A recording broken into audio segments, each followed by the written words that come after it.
Hello friends, welcome to run study. MP police GK revision series का हमारा 5वां video है। इस वीडियो में आज हम कुछ प्रश्न देखेंगे जो आपकी एग्जाम में बार बार रिपीट होते हैं। व्यापम में ये प्रश्न बार बार रिपीट होते हैं। आपको वीडियो के साथ साथ ये प्रश्न याद करते हुए चलना है।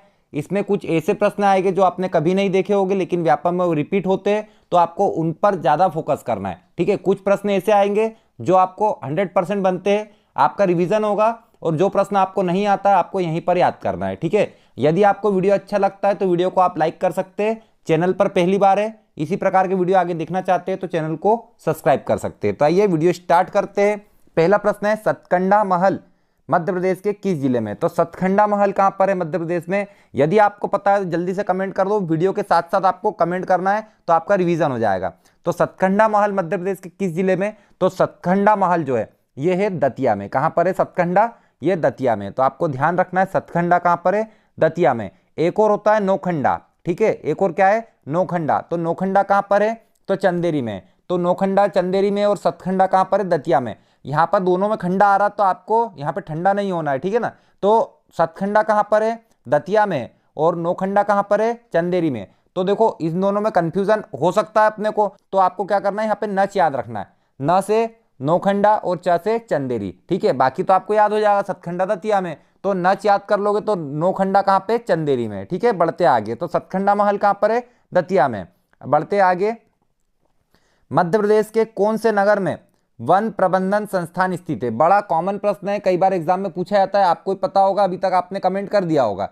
तो मध्य प्रदेश में वन प्रबंधन संस्थान कहां पर है? तो यह है भोपाल में। कहां पर है ये? भोपाल में। आपको ध्यान रखना है। तो मध्य प्रदेश में वन प्रबंधन संस्थान कहां पर है? ठीक है, तो ये कहां पर है? भोपाल में है।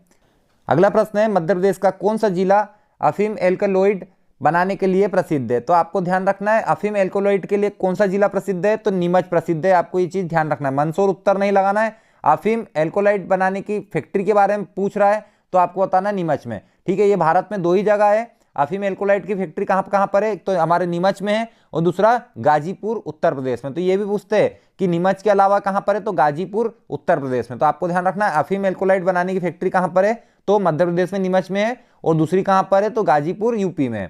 ठीक है, आगे बढ़ते हैं। सेलाना वन्य जीव अभ्यारण्य, यदि आपको पता है तो अभी तक आपका उत्तर आ जाना चाहिए। सेलाना वन्य जीव अभ्यारण्य कौन से जिले में स्थित है? तो सेलाना जो वन्य जीव अभ्यारण्य है, यहां पर आपको क्या मिलेगा? खरमोर पक्षी मिलेगा। क्या मिलेगा आपको यहाँ पर? खरमोर पक्षी यहां पर आपको देखने को मिलेगा। ठीक है, तो सेलाना वन्य जीव अभ्यारण्य ये रतलाम में है। कहां पर है? रतलाम में। तो आपको ध्यान रखना है सेलाना कहां पर है? रतलाम में। इंपॉर्टेंट है, आपको बिल्कुल याद रखना है, बिल्कुल कॉमन प्रश्न है, आपको ये याद होना चाहिए। तो सेलाना वन्य जीव अभ्यारण्य कहां पर है? तो ये रतलाम में है। बढ़ते अगले प्रश्न की ओर। मध्य प्रदेश का कुल भौगोलिक क्षेत्र कितना है? इंपॉर्टेंट प्रश्न है, आप सभी को पता होना चाहिए। इस प्रकार से भी पूछ सकता है। ऑप्शन देखिए कैसा पूछा है, मध्य प्रदेश का कुल भौगोलिक क्षेत्र कितना है? तो 308 लाख हेक्टेयर। कितना है? 308 लाख हेक्टेयर है। ठीक है, वैसे हमारा क्षेत्रफल कितना है? 308 252। ठीक है, किलोमीटर स्क्वायर। ठीक है, वर्ग किलोमीटर। तो ये क्या पूछ रहा है? मध्य प्रदेश का कुल भौगोलिक क्षेत्र कितना है? तो हमने तो ये पढ़ा हुआ है 308 252। ठीक है, तो यहाँ पे क्या दे रहा है? 308 लाख हेक्टेयर दे रहा है। तो आपको इस प्रकार से भी इसको याद रखना है। और पूरे भारत में हमारा मध्य प्रदेश कितनी जगह घिरता है? तो आपको ध्यान रखना है 9.38%।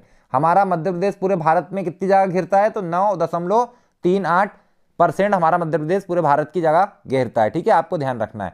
तो हमारा भौगोलिक क्षेत्रफल कितना है? तो 308 252। आपको ये चीज ध्यान रखना है। और इस प्रकार से भी देखिए 308 लाख हेक्टेयर, तो ये भी सही होगा। बढ़ते अगले प्रश्न की ओर। कुमार गंधर्व समारोह, कुमार गंधर्व समारोह किस नगर में आयोजित किया जाता है? तो कुमार गंधर्व समारोह मध्य प्रदेश में कहां पर आयोजित किया जाता है? कुमार गंधर्व समारोह, तो कुमार गंधर्व समारोह जो है ये देवास जिले में आयोजित किया जाता है। तो आपको ध्यान रखना है कुमार गंधर्व समारोह कहां पर मनाया जाता है? देवास जिले में मनाया जाता है। आपको ये चीज अच्छे से याद रखना है, कुमार गंधर्व समारोह कहां पर? देवास में, क्योंकि रिपीट होता है इसलिए आपको अच्छे से याद रखना है। अगला प्रश्न है, निम्न में से कौन सा बांध बेतवा नदी पर नहीं है? ये क्या बोल रहा है? कौन सा बांध बेतवा नदी पर नहीं है? तो आपको ऑप्शन देखना है, राजघाट बांध बेतवा नदी पर है, बिल्कुल है। परीक्षा बांध भी है, माता टीला भी है। तो कौन सा बच गया? तो बच गया है बाणसागर डैम। तो बाणसागर बांध कहां पर है? तो ये सोन नदी पर है। कहां पर है? सोन नदी पर है। तो आपको ध्यान रखना है बाणसागर बांध कहां पर है? सोन नदी पर है। बाणसागर बांध का जो शिलान्यास किया था, भूमि पूजन किया था, किसने करा था? तो इनका नाम है मोरारजी देसाई। क्या नाम है इनका? मोरारजी देसाई ने बाणसागर डैम का भूमि पूजन किया था। कौन सी नदी पे बाणसागर डैम? तो ये है सोन नदी पे। कहां पर? शहडोल जिले में। कहां पर? शहडोल जिले में। बाणसागर का मुख्यालय कहां पर है? तो रीवा में। बाणसागर का मुख्यालय कहां पर है? रीवा में। ठीक है, आपको ध्यान रखना है, ये परीक्षा डैम के बारे में पूछता है। तो परीक्षा डैम कौन सी नदी पर है? तो ये बेतवा नदी पर। परीक्षा डैम कौन सी नदी पर? बेतवा नदी पर है। ठीक है, तो ये आपको याद हो गया होगा। अगला प्रश्न है, मध्य प्रदेश की सबसे ऊंची चोटी धूपगढ़ किस जिले में? बड़ा सिंपल सा प्रश्न है, सभी को पता होना चाहिए। मध्य प्रदेश की सबसे ऊंची चोटी धूपगढ़ है, किस जिले में? तो होशंगाबाद जिले में। इसकी ऊंचाई आपको कमेंट करके बताना है। धूपगढ़ कितना ऊंचा है आपको कमेंट करके बताना है। अगला प्रश्न है, तानसेन संगीत समारोह मध्य प्रदेश के किस स्थान पर आयोजित किया जाता है? तो भाई तानसेन संगीत समारोह, तानसेन संगीत समारोह मध्य प्रदेश के किस स्थान पर आयोजित किया जाता है? यदि आपको पता है जल्दी से बताइए। तो तानसेन संगीत समारोह ग्वालियर में आयोजित किया जाता है। कहां पर आयोजित किया जाता है? ग्वालियर में आयोजित किया जाता है। ठीक है, आपको एक चीज यहां पर ध्यान रखना है कि ये कौन से महीने में मनाया जाता है, ये भी पूछता है। ठीक है, अधिकतर प्रश्न तानसेन संगीत समारोह कहां होता है ये पूछता है, लेकिन कभी कभी क्या आता है कि कौन से महीने में मनाया जाता है। तो तानसेन संगीत समारोह दिसंबर महीने में मनाया जाता है। कब मनाया जाता है? दिसंबर महीने में मनाया जाता है। आपको ये चीज ध्यान रखना है। तो तानसेन संगीत समारोह कहां होता है? हमारे ग्वालियर में होता है। और कब मनाया जाता है? दिसंबर माह में मनाया जाता है। अगला प्रश्न है, जनरल दोस्त मोहम्मद खान वास्तव में क्या थे? तो ध्यान रखना है, इंपॉर्टेंट प्रश्न है, कई बार रिपीट होता है, मोस्ट इंपॉर्टेंट प्रश्न है। जनरल दोस्त मोहम्मद खान, इन्होंने भोपाल की स्थापना की थी। तो आपको ध्यान रखना है, भोपाल की स्थापना किसने की थी? तो जनरल दोस्त मोहम्मद खान। यदि पूछा जाए भोपाल के संस्थापक कौन थे? तो जनरल दोस्त मोहम्मद खान। तो भाई ये वास्तव में क्या थे? ईरानी थे, अरब थे, मंगोल थे, क्या थे? तो ये थे अफगान थे। ये क्या थे? अफगान थे। तो आपको ध्यान रखना है, जनरल दोस्त मोहम्मद खान वास्तव में क्या थे? अफगान थे। और इन्होंने क्या किया है? तो भोपाल की स्थापना की है। ठीक है, अगला प्रश्न है, मध्य प्रदेश का पहला एक्सप्रेसवे कौन से नगर के बीच में स्थित है? ठीक है, तो कौन कौन से नगर के बीच में स्थित है हमारा मध्य प्रदेश का पहला एक्सप्रेसवे? ठीक है, तो पहला एक्सप्रेसवे कहां है? तो इंदौर और भोपाल के बीच में स्थित है। तो आपको ध्यान रखना है, मध्य प्रदेश का पहला एक्सप्रेसवे कौन से शहर के बीच में है, कौन से नगर के बीच में है? तो इंदौर और भोपाल के बीच में। आपको एक और चीज ध्यान रखना है यहाँ पर कि उद्यानिकी कॉरिडोर इसके साथ में बनाया जा रहा है। ठीक है, इसमें कौन सा कॉरिडोर डेवलप किया जा रहा है? इसमें कौन से कॉरिडोर का विकास किया जा रहा है? तो उद्यानिकी कॉरिडोर का विकास कहाँ किया जा रहा है? तो इंदौर भोपाल एक्सप्रेसवे में। ठीक है, और मध्य प्रदेश का पहला एक्सप्रेसवे कौन सा है? तो इंदौर भोपाल एक्सप्रेसवे है। आपको ये चीज ध्यान रखना है, यहीं की यहीं याद करना है और कहीं नहीं याद करना है। ठीक है, अगला प्रश्न है, मध्य प्रदेश विधानसभा के प्रथम स्पीकर कौन थे? तो इसका उत्तर तो आपको पता होना चाहिए। मध्य प्रदेश पुलिस की यदि आप तैयारी कर रहे हो तो मध्य प्रदेश विधानसभा के प्रथम स्पीकर कौन थे आपको पता होना चाहिए। ठीक है, आपको यदि पता है तो आप कमेंट में जाके इसका उत्तर दे दीजिए, नहीं पता है तो कमेंट में देख लीजिए, जो भी उत्तर इसका सबसे ज्यादा आ रहा है वही इसका सही उत्तर है। ठीक है, बढ़ते आगे। मध्य प्रदेश के कौन से क्षेत्र में फाग एक जनप्रिय लोकगीत शैली है? ठीक है, तो फाग कहां गाया जाता है? तो आपको ध्यान रखना है, फाग कहां गाया जाता है? तो फाग निमाड़ क्षेत्र में गाया जाता है। ठीक है, मध्य प्रदेश के कौन से क्षेत्र में फाग एक जनप्रिय लोकगीत है? तो फाग कहां पर गाया जाता है? तो आपको ध्यान रखना, निमाड़ में गाया जाता है। इंपॉर्टेंट है, फाग कहां पर गाया जाता है, इस प्रकार के प्रश्न पूछे जाते हैं तो आपको बताना है फाग निमाड़ में गाया जाता है। फाग कहां गाया जाता है? निमाड़ में गाया जाता है।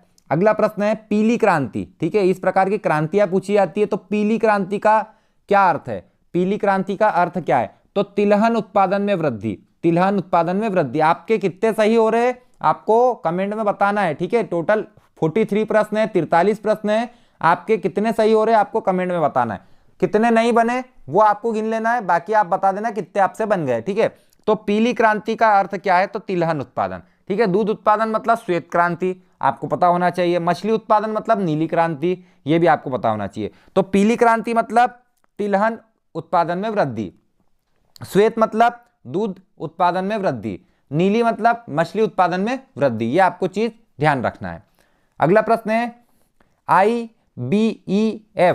IBEF के अनुसार विश्व में कॉफी उत्पादन में, ठीक है, कॉफी उत्पादन में भारत का कौन सा स्थान? तो ध्यान रखना, इंपॉर्टेंट है, इस प्रकार का प्रश्न पूछा जाता है। तो कॉफी उत्पादन में हमारा कौन सा स्थान है? तो कॉफी उत्पादन में हमारा 6वां स्थान है। कौन सा स्थान है हमारा कॉफी उत्पादन में?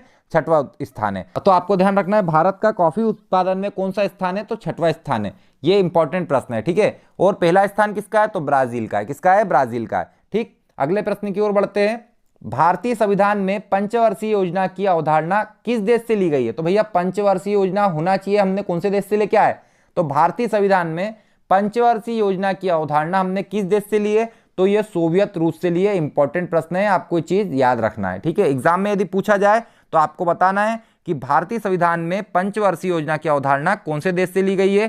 तो ये सोवियत रूस से ली गई है। कहां से ली गई है? सोवियत रूस से ली गई है। तो पंचवर्षीय योजना हम कहां से लाए? तो रूस से लाए। कहां से लाए? रूस से लाए हैं, ठीक है ना।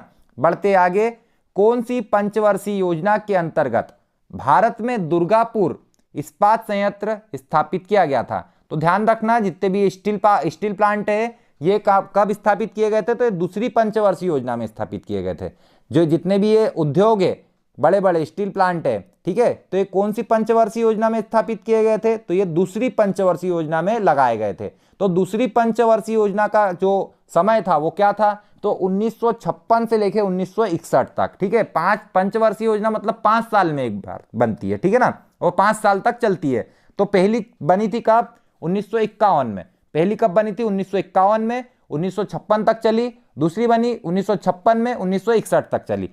जो दूसरी पंचवर्षीय योजना थी इसमें उद्योग पर जोर दिया गया था। तो आपको ध्यान रखना है कि कौन सी पंचवर्षीय योजना के अंतर्गत भारत में दुर्गापुर इस्पात संयंत्र स्थापित किया गया था? तो 1956 से 61 के बीच में स्थापित किया गया था। कौन सी पंचवर्षीय योजना थी? दूसरी पंचवर्षीय योजना थी। बढ़ते आगे, आर्थिक विकास का एलपीजी उदारीकरण, निजीकरण और वैश्वीकरण, ठीक है, मॉडल किसके द्वारा प्रस्तुत किया गया था? इंपॉर्टेंट प्रश्न है, कई बार एग्जाम में पूछा जाता है। तो आर्थिक विकास का एलपीजी मॉडल, ठीक है, ध्यान रखना, एलपीजी मॉडल किसने दिया?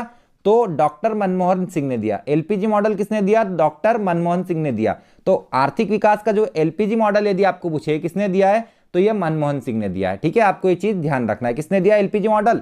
मनमोहन सिंह ने दिया है। अगला प्रश्न है, निम्न में से किसे अंग्रेजी कविता का जनक माना जाता है? इंपॉर्टेंट प्रश्न है, ध्यान रखना, अंग्रेजी कविता का जनक पूछ रहा है। अंग्रेजी कविता का जनक, तो अंग्रेजी कविता का जनक किसे माना जाता है? तो ध्यान रखना, जेफरी चासर। किसको माना जाता है? जेफरी चासर को अंग्रेजी कविता का जनक माना जाता है। तो अंग्रेजी कविता का जनक किसे माना जाता है? Geoffrey Chaucer. किसे? अंग्रेजी कविता का जनक जेफरी चासर। अगला प्रश्न है, गीत गोविंद के लेखक कौन है? इंपॉर्टेंट प्रश्न है, कई बार एग्जाम में रिपीट हो चुका है।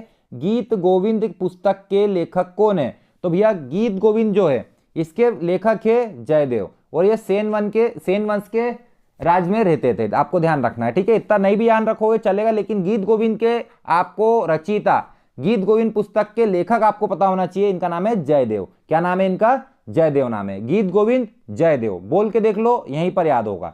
अगला प्रश्न है, कौन सी कवयित्री को आधुनिक मीराबाई के रूप में जाना जाता है? तो भाई आधुनिक मीराबाई के रूप में किसे जाना जाता है? तो इनका नाम है महादेवी वर्मा। ध्यान रखना, आधुनिक मीराबाई बोले तो आपको दिमाग में आना चाहिए महादेवी वर्मा। आधुनिक मीराबाई महादेवी वर्मा। इनकी आपको एक रचना याद रखना है, इनकी रचना का नाम है यामा। यामा किसकी है? महादेवी वर्मा की। यामा किसकी है? महादेवी वर्मा की एक रचना है, ठीक है। तो आधुनिक मीरा किसको बोलते हैं? तो महादेवी वर्मा को बोलते हैं। यामा किसकी है रचना है? तो महादेवी वर्मा की है। बढ़ते अगले प्रश्न की ओर, प्रसिद्ध पुस्तक वार एंड पीस किसने लिखी? तो वार एंड पीस नाम की पुस्तक किसने लिखी है? तो इनका नाम है लियो टॉल्स्टॉय। ये एग्जाम में कई बार पूछा जाता है, तो आपको ध्यान रखना है, वार एंड पीस किसने लिखी है? तो इनका नाम है लियो टॉल्स्टॉय, ठीक है। वार एंड पीस नाम की पुस्तक किसने लिखी है? तो लियो टॉल्स्टॉय ने लिखी है। एक बार बोल के देखो, वार एंड पीस किसने लिखी? लियो टॉल्स्टॉय ने लिखी। बढ़ते अगले प्रश्न की ओर, गोखले माय पॉलिटिकल गुरु पुस्तक किसने लिखी? तो भैया गोखले किसके पॉलिटिकल गुरु थे? तो गोखले जो गोपाल कृष्ण गोखले थे, ये किसके पॉलिटिकल गुरु थे? तो ये महात्मा गांधी के थे। किसके थे? गांधी जी के पॉलिटिकल गुरु कौन थे? तो गोपाल कृष्ण गोखले थे। तो इनने पुस्तक ही लिख दी, माय पॉलिटिकल गुरु। कौन? गोखले माय पॉलिटिकल गुरु। किसने लिखी है? महात्मा गांधी ने। अब महात्मा गांधी की आपको और भी पुस्तकें ध्यान रखना है, माय एक्सपेरिमेंट विथ ट्रूथ, है ना, आपको ध्यान रखना है। एक पुस्तक इनकी है, यंग इंडिया भी महात्मा गांधी की है, हरिजन पुस्तक भी महात्मा गांधी की है, नवजीवन भी महात्मा गांधी की है। सब पुस्तकें किसकी है? महात्मा गांधी की। एग्जाम में पूछी जाती है। अगला प्रश्न है, भारत ने किस वर्ष में पहली बार क्रिकेट विश्व कप जीता था? इंपॉर्टेंट प्रश्न है, ध्यान रखना, भारत ने पहली बार क्रिकेट विश्व कप कब जीता था?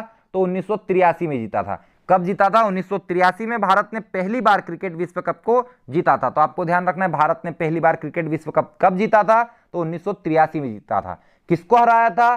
तो वेस्ट इंडीज को हराया था। किसको हराया था? वेस्ट इंडीज को हराया था। कप्तान कौन थे? कपिल देव थे। ठीक है। दूसरी बार कब जीता? 2011 में जीता। दूसरी बार कब जीता? 2011 में जीता। किसको हराया था? श्रीलंका को हराया था। कैप्टन कौन था? तो धोनी थे। ठीक है, महेंद्र सिंह धोनी 2011 में कैप्टन थे। 1983 में कौन थे? कपिल देव थे। ठीक है, 1983 में हमने पहली बार क्रिकेट वर्ल्ड कप जीता था। बढ़ते अगले प्रश्न की ओर।